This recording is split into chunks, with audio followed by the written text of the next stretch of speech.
Bonjour, Bonjour, mon nom c'est William. je suis Marie-Stéphane Rainville.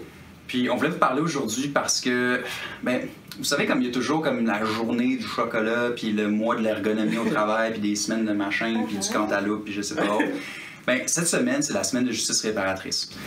Puis, dans le fond, Marie-Stéphane et moi, on en profite pour vous parler d'un organisme dans lequel on participe beaucoup, donc qui est le Centre de services de justice réparatrice. CSJR, pour les intimes. Oui, exact. Puis si vous n'êtes pas intime, Marie-Stéphane, c'est quoi le CSJR? Oui, puis je vous comprendrais, parce que moi, il y a quelques années, j'avais aucune idée ce que c'était le CSJR, mais j'ai eu la chance, en 2012, de participer à des RDV, rencontres détenus victimes, dans un pénitencier, pour de vrai.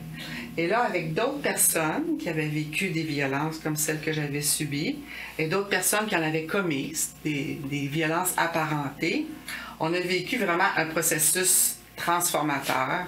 Et on a été préparés par des animateurs bénévoles qui avaient été formés et triés sur le volet par le CSJR. Pour vous dire ce que j'ai retenu de ça, tout bonnement, j'ai pu être entendue, écoutée pour de vrai, par des personnes qui exprimaient des regrets profonds et qui avaient un fort désir de réparer, autant que faire se peut, le mal qui avait été commis. Et finalement, je suis sortie de là, j'ai pu laisser ma honte, mon sentiment de culpabilité en prison. Et j'ai pu être en contact avec des membres de la communauté pendant ces rencontres-là, qui étaient des témoins aux premières loges de cette transformation-là, de ces rencontres-là. Et je pense que c'est comme ça, William, hein, tu as été interpellé avec le centre? Oui, absolument. Donc, j'ai commencé comme membre de la communauté, puis comme tu dis, Marie-Stéphane, je suis encore au CSJR des années après. Effectivement, il y a une espèce d'énergie dont je me nourris beaucoup. Puis, moi, mon expérience comme membre de la communauté, c'est un peu particulier parce qu'au début, oui, on m'avait formé, on m'avait expliqué un peu, mais je comprenais pas tout à fait mon rôle. Tu sais, je pensais que j'étais un peu un figurant, je me sentais un peu extérieur aux événements de violence que les gens avaient vécus. Mais j'étais curieux. Je me demandais, est-ce même possible de mettre ensemble des gens qui ont commis des gestes graves, puis des gens qui en ont subi, puis... une des choses, c'est plus d'une puissance. Un geste de violence, c'est pas juste entre deux individus, là, ça comme il y a un rayonnement là, dans la société, puis on est tous impliqués.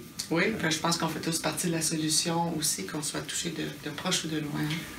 C'est un super bon point, puis étant impliqué au CSJR, moi je me souviens de l'été 2020, donc la pandémie, premier confinement, on s'en souvient tous. Puis, je me suis beaucoup appelé pendant cette période-là, notamment quand il y a eu la vague de dénonciations à ce moment-là au Québec là, sur les agressions sexuelles. Et là, je me suis beaucoup appelé en me disant, parce que, hey William, t'es avocat, t'es médiateur, j'ai entendu parler de justice réparatrice, je sais que tu fais quelque chose comme ça. Puis, ils s'appelaient au bon endroit. Le CSJR fait ça, créer des espaces de dialogue confidentiels, c'est hyper confidentiel, sécuritaire, où les gens peuvent adresser ce qu'ils ont vécu. Parce qu'il y en a beaucoup qui ne trouvaient pas leur place, qui disaient moi, j'ai pas envie d'aller devant une cour de justice, je me sens pas en sécurité de raconter mon histoire là-bas, j'ai pas envie de dénoncer sur les réseaux sociaux. Et où ma place? Il faut que je fasse quand même quelque chose. Donc, autant des gestes, des gens qui avaient commis des gestes qui s'en voulaient, autant des gens qui avaient vécu des choses, autant des gens qui étaient écartelés dans ces situations-là. Puis eux aussi ont leur place, justement, dans nos processus. La chose, par contre, qu'on s'apercevait, c'est que on a ces espaces-là pour revisiter les vécus des gens individuellement, mais ce qui nous titillait, on en a parlé beaucoup, Marie-Stéphane, c'est un problème collectif aussi. Les dénonciations, là, c'est comme, on a un maudit problème de société.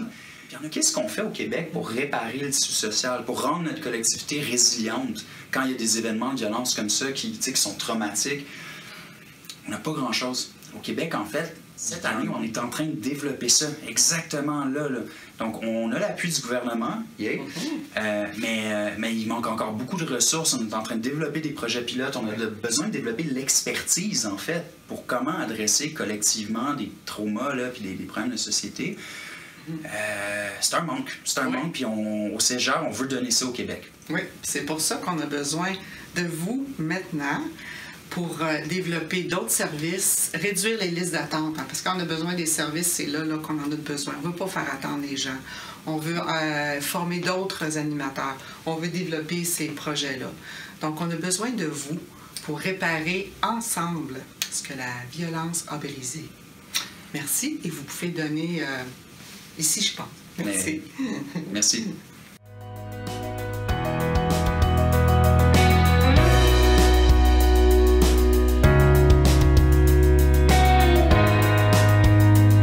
Casser. OK. 1, 2, 3, 4. OK. C'est enregistré ce que vous venez de faire, vous savez. C'est ça qui va.